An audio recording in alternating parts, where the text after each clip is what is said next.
Si Peter Schiff, isa po siyang kilalang kritiko ni Bitcoin, ay nag-react sa plano ng MicroStrategy na bumili ng Bitcoin na nagkakahalaga po ng $42 billion. Ang laki po ng halaga niyan.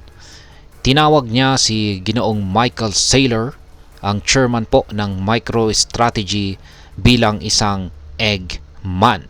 Ayan, taong itlog.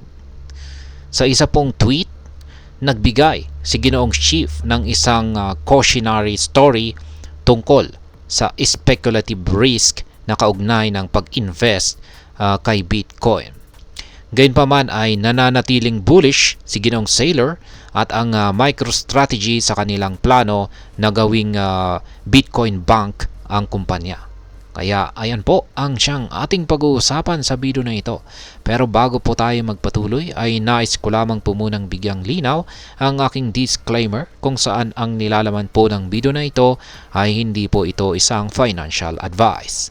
For education and information purposes lamang po ang layunin nito. Ayan.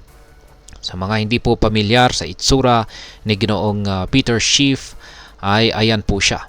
Isa po siyang kilalang kritiko ni Bitcoin. Ngayon ay ang unang tanong po natin dito ay ano nga ba ang Bitcoin acquisition plan ng MicroStrategy? Ang MicroStrategy ay isa po itong business intelligence firm ay nagbabalak na dagdagan ang kanilang Bitcoin holdings sa pamamagitan ng pag-raise ng $42 billion sa loob ng susunod na 3 taon. Ang pondo ay kukunin po mula sa $21 billion equity at $21 billion fixed income securities. Ngayon ay bakit nila ito ginagawa? Simple lamang ang dahilan. Naniniwala po kasi si Ginoong Saylor at ang kanyang kumpanya na tataas pa ang value o presyo ni Bitcoin sa hinaharap. Para sa kanila, ito ay isang long-term investment strategy. Ayan. Ngayon, ang sunod pong tanong natin dito ay bakit naman po tinawag na eggman or taong itlog si Ginoong Michael Saylor?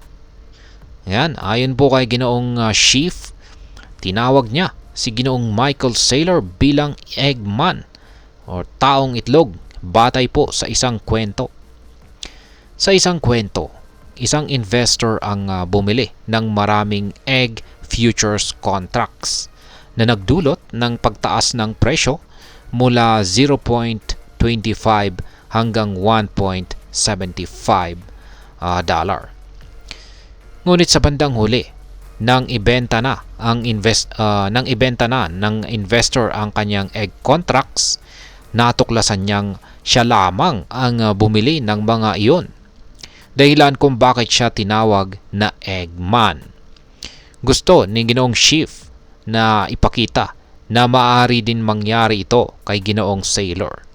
Siya lang ang makikinabang sa kanyang aggressive na pagbili ng Bitcoin at maaring mawalan ng ibang buyers. Yan lamang po yung simpleng kwento ni Ginoong Peter Schiff kung bakit tinawag niyang eggman si Ginoong Michael Saylor. Ngayon ay paano nakikita ni Ginoong Schiff ang plano ng MicroStrategy? Matagal na po kasing kritiko si Ginoong Schiff ng Bitcoin at ng mga companies na matindi po ang exposure dito. Para kay Ginoong Schiff, ang masyadong maraming pag-invest or kapag ang masyadong malaki ang ini-invest kay Bitcoin ay risky. Yan, napaka-risky at maaring magdulot daw ng downfall ng isang kumpanya. Sinabi pa nga niya noong August na maaring malagpasan ng iba pang mga kumpanya ang MicroStrategy sa susunod na 4 na taon dahil sa kanilang Bitcoin exposure.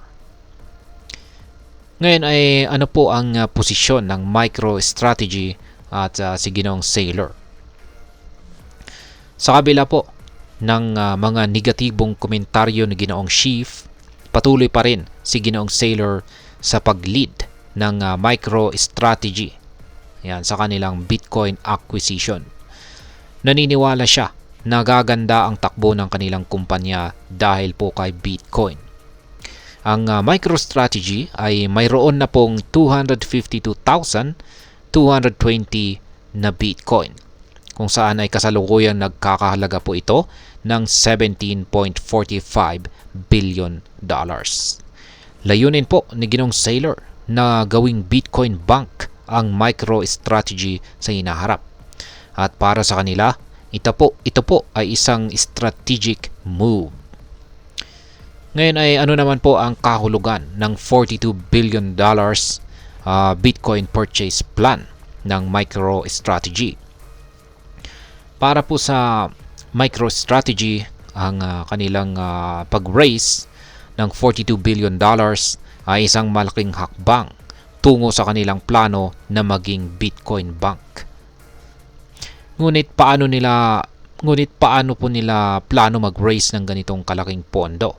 Ayon sa kanila ay gagamitin nila ang 21 billion na makukuha po nila sa equity at saka 21 billion naman sa fixed income securities. Kaya ang ganitong klaseng financial strategy ay nagpapakita po ng kanilang tiwala kay Bitcoin bilang isang valuable or napakahalagang asset. Ngayon ay ano naman po ang aking sariling opinion dito. Sa tingin ko, ang plano po ng MicroStrategy na bumili ng $42 billion na Bitcoin ay mukhang isang risky pero matindi po ang reward dito. Potentially rewarding move po ito. Para sa kanila, ito po ay isang long-term bet sa future ng digital currency. Ang kwento po ni Ginoong Schiff tungkol sa Eggman o taong itlog ay isa po itong mahalagang paalala tungkol sa speculative risk. Totoo, maaaring magkaroon ng ganitong klaseng sitwasyon kung saan walang ibang buyers maliban lamang kay Ginoong Saylor.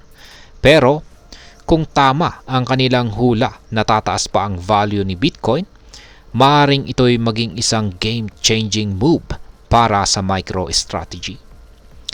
Sa ngayon, malaga para sa mga investor na magkaroon po ng balanced perspective at maintindihan ang parehong risk at rewards na kasama ng ganitong klaseng investment strategy.